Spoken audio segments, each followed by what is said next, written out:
Hey guys, welcome to this particular video, and I'm going to be talking about how you can develop a search, uh, a systematic review topic and research questions. So this everything I'm going to be talking about right now is definitely going to give you some kind of edge if you've never done this before. If you're a beginner, of course, this is going to be a very quick video that I'm going to be running you through in the next 10 minutes.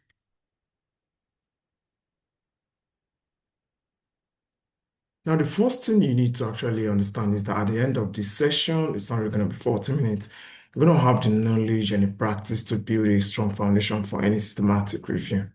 So you need to know what systematic review topic is, why precision matters, how to formulate strong questions, kind of the anatomy of a well-built research question. Then I'm going to show you how you can apply PICO and SPIDER, which is a very popular framework, and also use other structured framework to guide your question. And I'm also going to kind of critically assess and revise and spot some kind of weak questions. You understand? So justify your critique and improve them. So if you're actually watching this video, this is just kind of a beginner series. Uh, it's going to tell you all the insights that you need to get started, particularly with respect to formulating your research question, because for that is just obviously the first thing you need to do for you to get started with systematic review. Now, we're going to jump into what's a systematic review. A systematic review is not just a broad source topic. It's a kind of a clear, focused, and answerable research area grounded in real-world problem. So it must be specific enough to be searchable in existing literature and also have some kind of be meaningful enough to matter to practice or policy.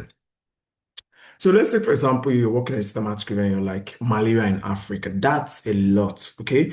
No population, no intervention, no outcome. So it's actually impossible to search systematically because right now it's just kind of a lot.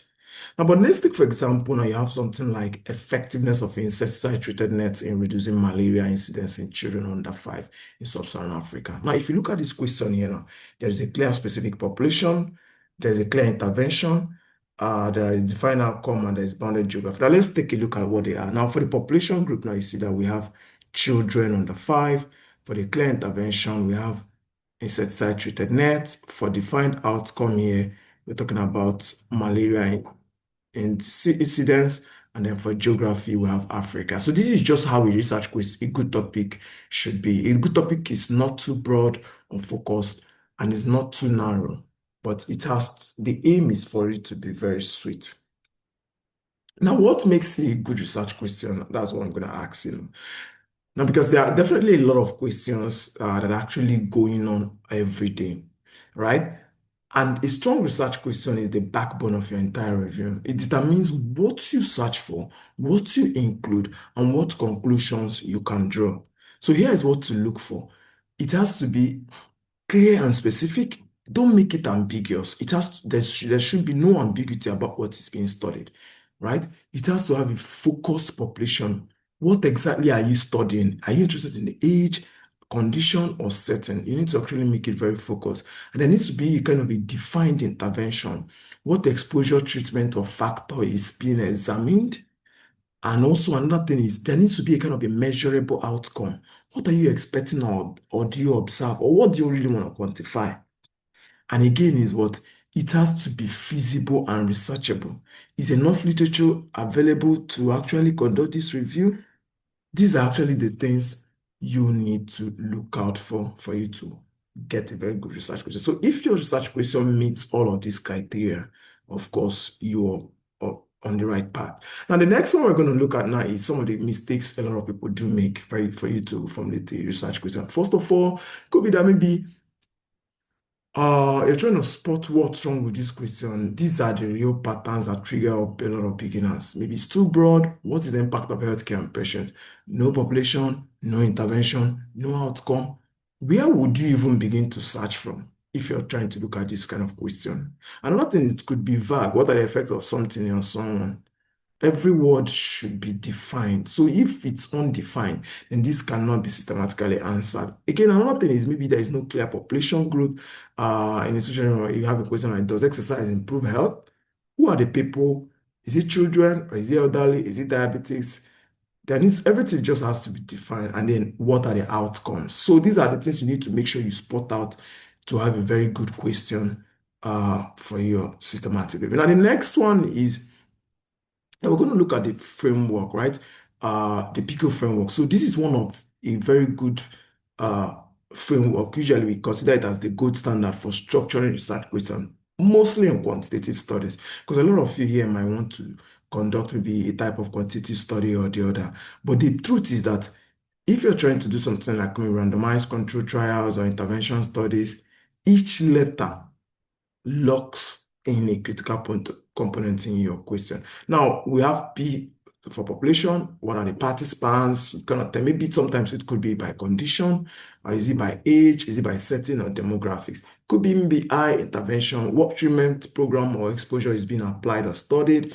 Then it could be by comparison, what is being compared to? Is it placebo? So sometimes you might not have this, you might have just PIO, is still fine, and then outcome. What results are you measuring? Is it mortality, quality of life, or all of that? So this is kind of an example I just left here in children under 5 with malaria in sub-Saharan Africa, which is the P, does insecticide-treated net maybe compared to no net use reduce malaria incidence. So that's just it. So now the next one, we're going to look at the SPIDER framework.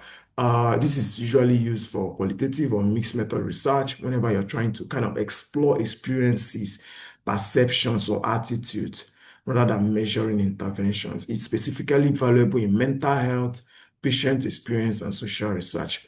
Now, we can have our S sample as who are the participants, e.g. adults with depression, phenomenon of interest, what experiences or behavior are you exploring, what design is being used, the evaluation, what outcome or team is being assessed, research type, qualitative, quantitative, or mixed methods. So these are actually kind of the studies that you might want to include. So you could actually have any kind of question, of course, they can actually be fitted here. So I could say among adults with depression, what are the barriers to seeking mental health services explored through in-depth interviews, maybe examining passive stigma, using qualitative method. Now, the next one here is that you might want to actually practice a group activity, kind of put your skills to work. I will just kind of go through some of these questions, carefully read both some of the questions that I've already given to you. Rate each question, you could rate them good, fair, poor, and you can kind of justify your decision. What is missing? Check out some questions. I'm sure while you're watching this, you're gonna get better by practicing, okay? Then you can might tell us what is missing. Uh, does the question suit what you have intentions of doing, and kind of supporting your reasoning. Now you need to actually revise one question, pick one weaker question, and maybe, of course, definitely that's going to work. Now the next one here is how to revise a weak question. Let's assume you've picked a weak question. What do we even mean by a weak question? Probably it doesn't contain some of the attributes of the framework that you wanted to use to formulate it. Now what can you do? Now improving a weak question is a skill, right? And like all skills, it follows a pattern. So use this step-by-step process every time you need to tighten up a question. First of all, what's the population? Specify the target group. Okay. What's the intervention? State the exposure or treatment. Now, outcome. What's the measurable result are you looking at? Then you need to narrow the scope. Okay. Limit the context to something that is reviewable. So let's say, for example, now I'm going to give you something now. So does physical activity affect mental health? No population, no defined activity type, no measurable mental health outcome. You cannot define to quote it or to say, does structured aerobic exercise compared to no exercise reduce depressive symptoms in adults aged 18 to 65 with mild to moderate depression? So guys, it just kind of a jiffy. We've been able to understand, that your questions is the foundation. A strong specific research question determines everything, your search strategy, inclusion criteria, and conclusions you can draw. You need to use the PICO for quantitative, SPIDER for qualitative. And also, I need to let you know that these frameworks aren't rigid tools. They are thinking tools. So use them to check that nothing is critical, nothing critical is missing, and always refine. First drafts are rarely perfect. Expect to revise your question multiple times before it's truly ready. And also clarity plus focus plus visibility is also important because these three principles guide every great systematic review question. So if anyone is missing here, you could go back and revise. And I'm sure within these few minutes, you've been able to understand, that your research question determines your quality, the quality of your entire review. Get this right, and everything else becomes very clear. So I want to say a very big thank you for this very short session, and I'm sure you found this very useful. How many research questions do you have in mind? We could just want to go through this again, and you could formulate as many as possible. And of course, my name remains David Chincham Innocent, and follow this particular channel. You could subscribe to this channel, share this video to everyone, and like and ensure to see you on the next one. Bye bye.